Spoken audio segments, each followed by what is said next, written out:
اردو ہے جس کا نام ہمیں جانتے ہیں داغ، اردو ہے جس کا نام ہمیں جانتے ہیں داغ، سارے جہاں میں دھوم ہماری زبان کی ہے۔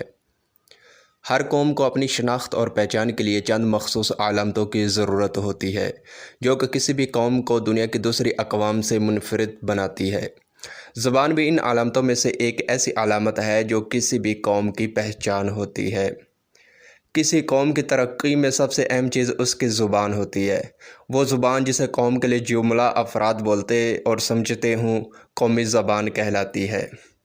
قومی زبان مختلف نسلوں، قبیلوں اور علاقوں کے رہنے والے افراد کو ایک ڈوری میں پروتی ہے۔ قومی زبان متعلقہ ملک کی عزت و توقیر کا ذریعہ ہوتی ہے۔ جب پاکستان معرض وجود میں آیا تو علامت کے طور پر اس کی قومی زبان اردو قرار پائی۔ اردو زبان وہ پیاری زبان ہے جس سے محبت کی خوشبو آتی ہے۔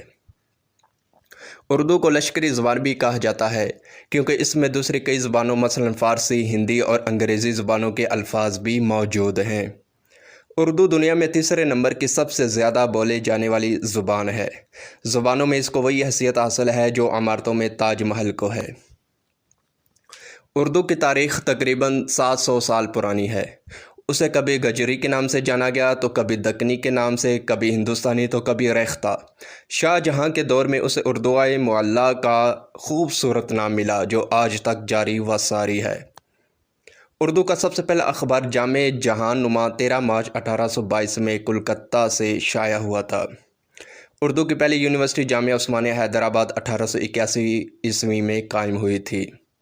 پاکستان کی دستور ساز اسمبلی نے 25 فروری 1948 کو پاکستان کی سرکاری زبان اردو کو قرار دیا تھا اور قائد اعظم محمد علی جناح نے بحیثیت گورنر جنرل اس پر دستخط کیے تھے۔ 70 سال گزر جانے کے باوجود اردو ہماری قومی زبان کی حیثیت اختیار نہیں کر پائی۔ ہماری عدالتوں، دفاتر اور سرکاری اداروں میں انگریزی کو ہی اولویت حاصل ہے، جبکہ قائد اعظم نے اپنے خطاب میں واضح طور پر کہہ دیا تھا کہ اردو ہی اس قوم کی شناخت ہے۔